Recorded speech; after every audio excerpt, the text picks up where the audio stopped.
esse assunto ele entrou na política doméstica, né? E o bolsonarismo abraçou a causa de Israel com todas as suas forças, inclusive estão achando que isso vai ajudar a bombar lá o ato deles. Aí eu queria perguntar para a Rose o que ela acha disso e como ela vê isso, né? E por quê? Eu estava até assistindo um trecho, hoje eu assisti, meio que sem querer, foi assistir TV Senado, estava lá o Marcos Rogério pregando impeachment do Lula, porque e defendendo a causa israelense, falando sobre o Holocausto. Eu acho que a primeira vez que ele foi ler sobre o Holocausto foi hoje. Mas, enfim, o que você acha, Rose, como se encaixa esse tema na política brasileira e por que você vê aí que o bolsonarismo abraça... Aliás, eu tenho um furo aqui, que eu vou escrever ainda, vou dar para vocês. Você sabe que a empresa ligada à espionagem da BIM, que forneceu o maquinário de espionagem, era uma empresa israelense. Né? Essa empresa israelense ela tem uma filial importante em Portugal, está cheia de militar brasileiro lá, parentes de militares, né? Porque eles saíram do governo Lula, só que a empresa está empregando um montão de parentes de militar. Depois eu vou explicar direito essa história. Mas, Rose, o que você acha do envolvimento da política doméstica nesse assunto? Olha, tem um oportunismo aí de certas figuras, né? Eu vi a Joyce Haussmann, que nem cargo tem, fazendo um post ontem no Twitter, super revoltada, pedindo impeachment do Lula, o Kim Kataguiri falando que já assinou o pedido, enfim, tem esses oportunistas, tem o bolsonarismo, que é ligado de fato ao lobby sionista. Então, eles vão tentar, obviamente, né, pegar qualquer oportunidade, inclusive em relação a esse ato aí do dia 25, e parece que essa informação, acho que foi o Leonel que falou, procede sim, de que o embaixador teria declarado que vai no ato, né? Mas não sei porque também o Mauro Vieira chamou ele para conversar aí no final da tarde. Vamos ver no que vai dar isso aí. Mas eu acho que eles vão pegar essa bandeira, tanto os oportunistas menos ligados ao bolsonarismo, como o bolsonarismo em si, e fazer um palco em cima dessa declaração, porque a mídia também ajuda muito, né? O que a gente viu na tarde de ontem no Brasil em torno das falas do Lula foi algo absurdo, assim. Primeiro, é como se não estivesse existindo uma crise humanitária gravíssima em Gaza, e segundo, com um caráter antinacional, né? Como se o Lula não fosse o presidente democraticamente eleito e tivesse influência, assim, no que é discutido internacionalmente. Agora, eu queria chamar atenção para outro ponto também em relação à política doméstica.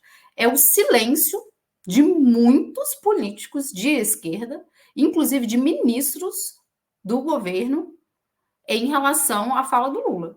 Eu acho que teria que ter um grande... Eu publiquei isso no meu Twitter ontem, um grande movimento de defesa da militância dos ministros do governo, e de uma série de quadros de políticos de esquerda muito influentes em defesa irrestrita da fala do presidente Lula, para não deixar desembocar nesse tipo de discussão, né? Se cabe, se não cabe, uma discussão conceitual, histórica, tirando o verdadeiro significado que é preciso denunciar o que está acontecendo em Gaza e na Cisjordânia e as políticas de Israel nesse momento. Eu acho que eu fiquei muito surpresa até. Eu visitei a página lá do Itamaraty, do Ministério das Relações Exteriores. Não tinha até hoje de manhã, não tinha nenhum pronunciamento, nada. Muitos ministros, o ministro Silvio de Almeida, eu também não vi, eu não sei se foi da tarde de hoje para cá, se ele se posicionou. A ministra Aniele Franco também não. Eu vi o posicionamento da ministra Sônia Guajajara, do Fufuca, ministro do esporte. Ele se pronunciou, ele falou que defende o presidente Lula, que o presidente Lula está correto na sua fala, né? O Fufuca, ele publicou no Twitter dele agora à tarde. Eu fiquei assim, eu devo estar ficando maluca, né?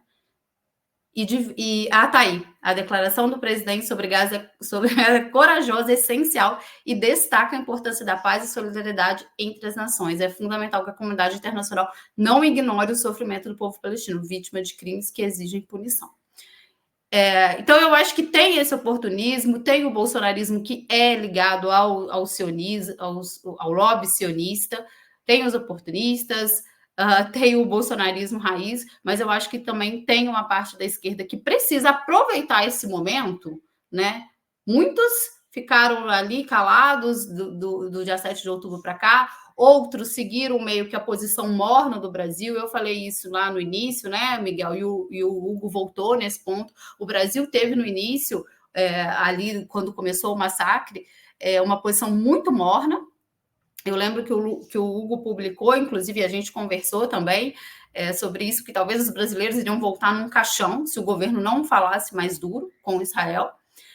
Então, eu acho que talvez seja o momento também de uma esquerda aí sair, né, sair debaixo da cama, aproveitar que o presidente Lula teve essa fala extremamente corajosa e defender a posição do presidente Lula, porque o presidente Lula vai ser muito atacado durante um bom tempo e eu acho que a gente precisa, nesse momento, defender de forma irrestrita a posição do Brasil e a posição do presidente Lula. Né? E quem sabe aí essa posição fica ainda mais dura e a gente veja o corte de relações, que eu acho que é necessário, e de cooperação aí em segurança pública. O Brasil tem acordo de cooperação em segurança pública com Israel, tem uma série de compras aí das Forças Armadas, desses serviços de inteligência. O Hugo falou melhor sobre isso, altamente duvidoso.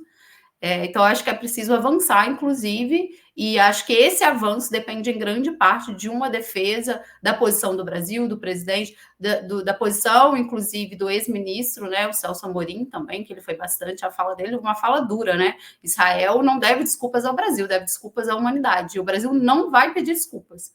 Então, acho que é o momento também da militância, dos quadros do governo e da esquerda como um todo, defender a posição do Lula.